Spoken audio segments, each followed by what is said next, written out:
All right, so it's a Wednesday, and that means it's podcast day. And even though I'm feeling a little bit under the weather, not the best, honestly speaking, I still am going to film this podcast. That's what I do. And I am actually really excited. I do have some things to talk about that I feel is really fundamental in the ways. I feel like everything I talk about is pretty fundamental in one way or another, but it's fundamental in the sense that it's something you can actually start applying right now once you figure out the basis of what I'm trying to talk about. And that topic is really creating a feedback loop within your own life so that the information that you actually need to get is what you're seeing. You understand where you are in terms with yourself. This is a very important skill because otherwise you're left in the dark.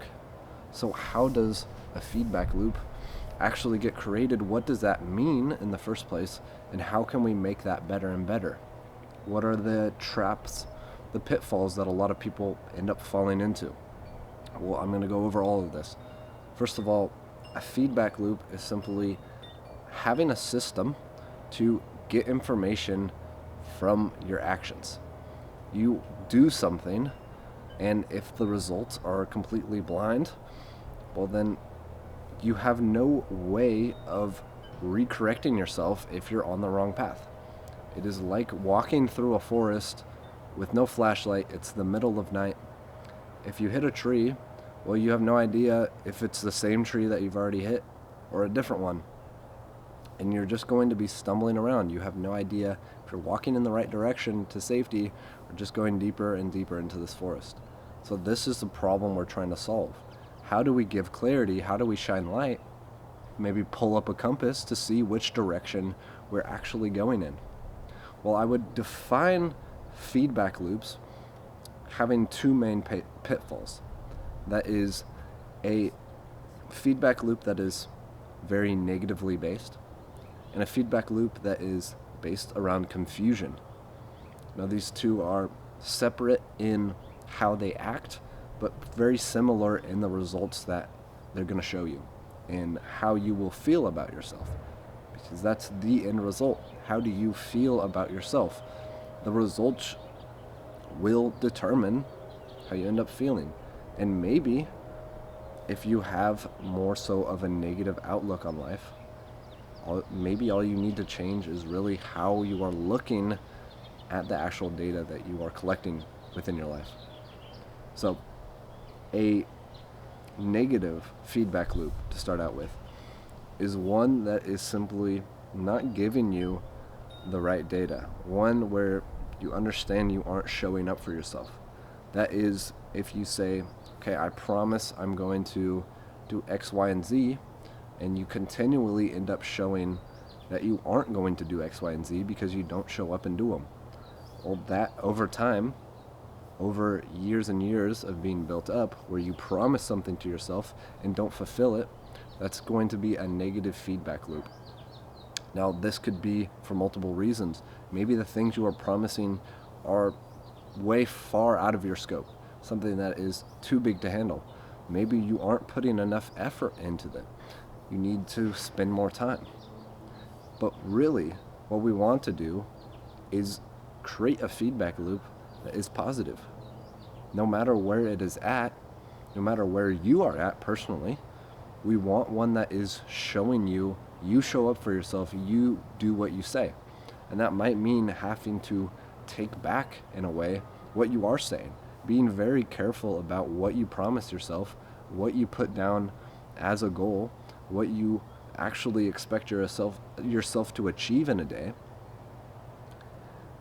Some people need to take that back a little bit because they are just setting the bar way too high. And maybe they will eventually reach that bar in the future, but you're not going to get there if every time you go back to the chalkboard and look at the results, you are seeing negative points. You are seeing you didn't show up, or you only showed up half of the time, or 25% of the time. We want a very close to 100% track record when it comes to doing what you say, because that builds the confidence and that builds the knowledge of, okay, what can I actually do? You aren't going to be able to make $1 million in a week. For some, maybe that is possible, but they have gotten to that point. They understand that that is possible for them within their range. You have to build up your range. It is something that is a lifelong journey, really. Building it up slightly and slightly, understanding what you can undertake, what is actually within your control, and what is something that is basically a lottery. But I would say that the majority of things out there are going to be actually within your control. But you have to understand how to control them first. Now, to look at the second type of feedback loop that I see as a common pitfall that a lot of people fall into is a confused feedback loop. And this is one that, again, affects you pretty much the same way that a negative feedback loop does. But it is just not being clear in what you are trying to do. Where in the first example, we were setting our goals and not reaching them, not achieving them. In this example, we have no idea exactly what our goals are, what we are trying to chase, what we are trying to achieve. And so every move feels like a wrong one. Every single thing you do could be false. It could also be right, but us as humans, we're looking for the mistakes that we're making. We're looking to find the thing that's not working out for us.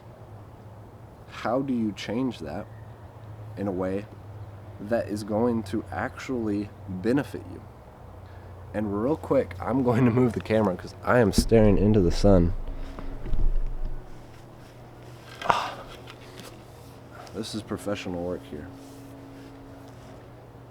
How do you change this so that you actually understand what you're doing? Okay, what is the confusion actually bringing about?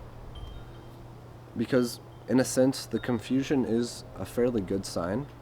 It means that you have a lot of goals, hundreds of them, to backlog, and you want to achieve them. You have passion to get these things done. But this backlog of hundreds, even thousands of goals cannot be achieved in one day, in 1 week, in a year even. You have to accept the fact that you are going to not make progress on the majority of these, so you can actually make progress on any individual one of them.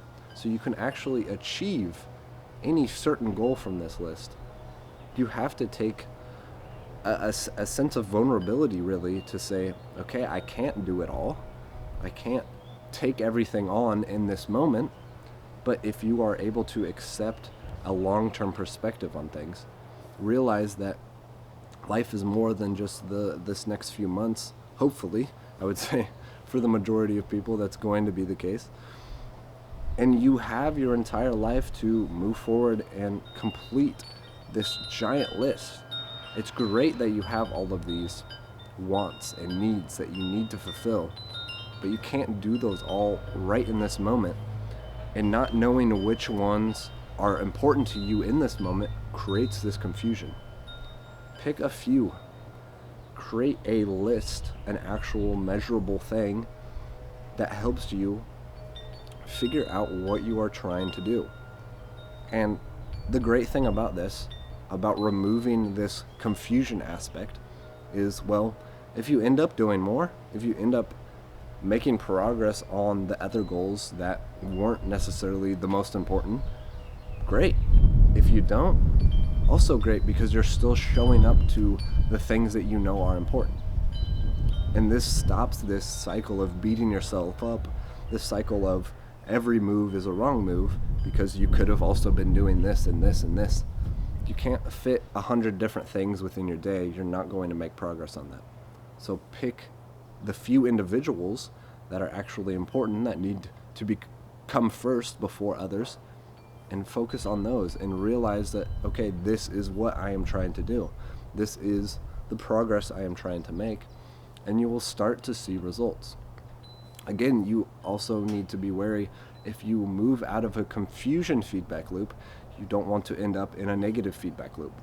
So with these goals, you don't want to set them too high because you want to achieve. You want to get the thing done and check it off. It is a limit that you have to push pretty consistently of there's this bar of, okay, am I actually setting this bar too high or am I setting it too low? You want it somewhere in the middle.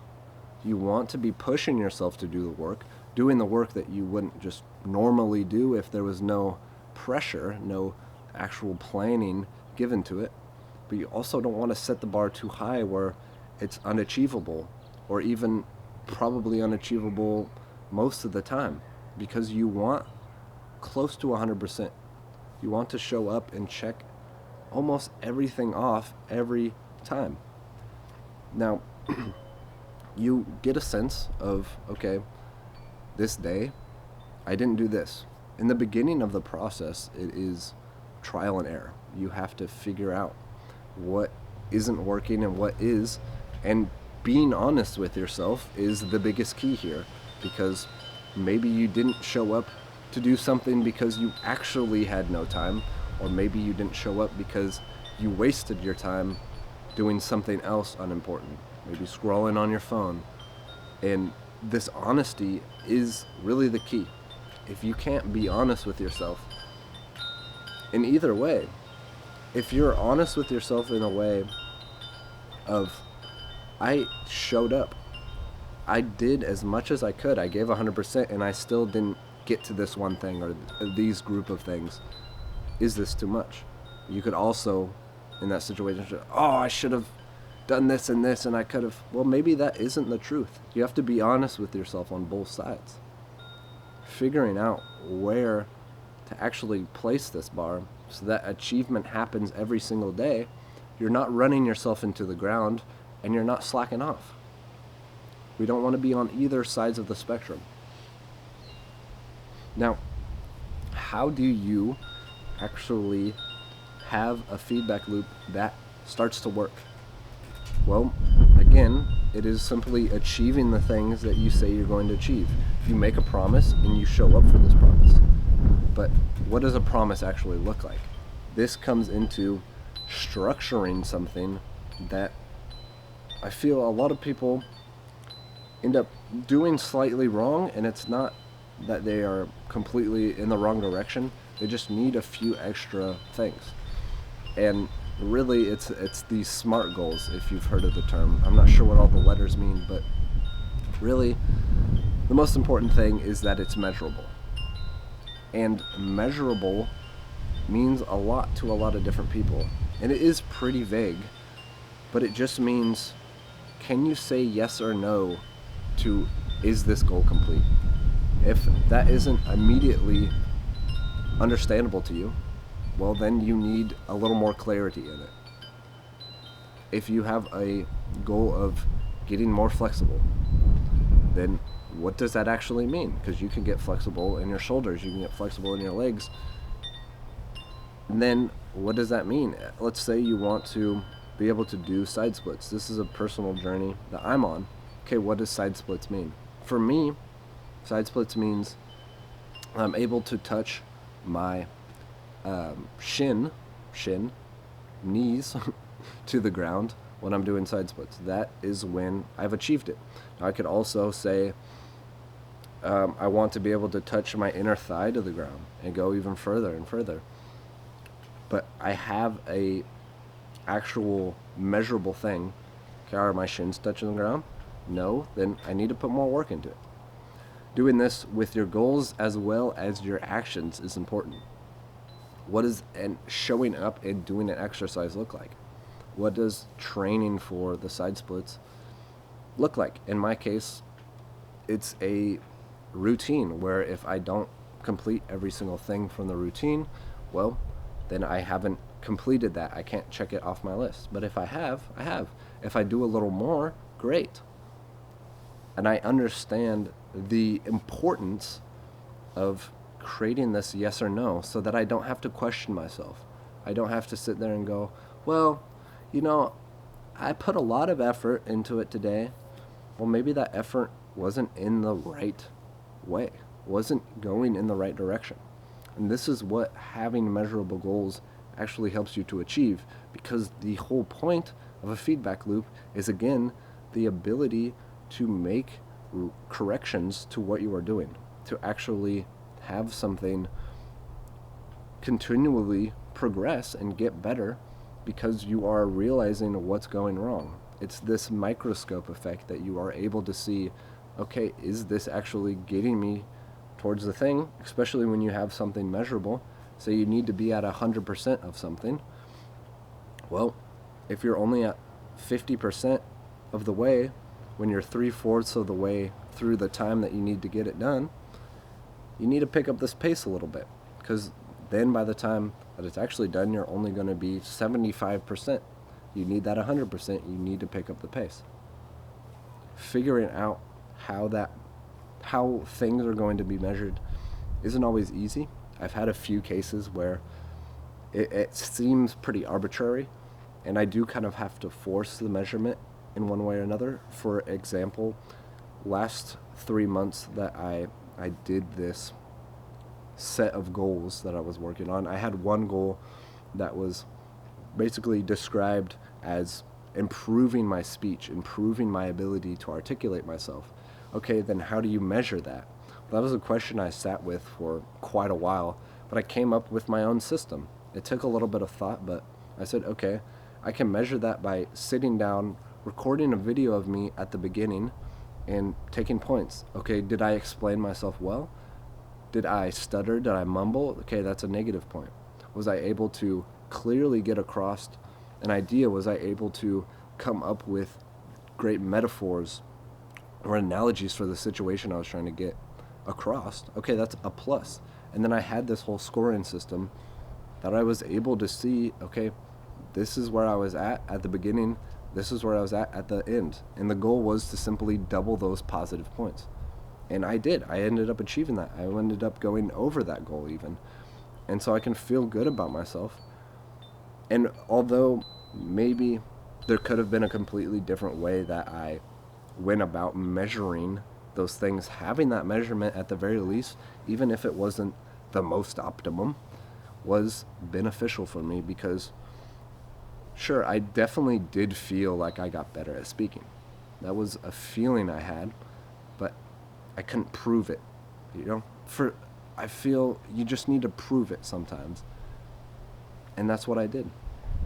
And so if you do have a more so vaguer goal, try to figure out, okay, what's the actual base of it? Again, getting more flexible. What does that mean? Why are you doing it in the first place is a question you should really ask. Why do I want to be more flexible? Maybe you don't need to be doing side splits because you have no use for doing something that is a little bit insane. I don't think the majority of people really need that amount of flexibility. Maybe you just want to be able to pick up objects with less strain, or be able to keep up with your kids. You have to find your own individual reason behind the actual goal, because that's going to make it clear, okay, what needs to improve, what is actually the overall goal here that is being funneled through this fact of getting more flexible. Because it really is about achieving something a little higher than maybe the goal itself on the surface level really explains. Yeah.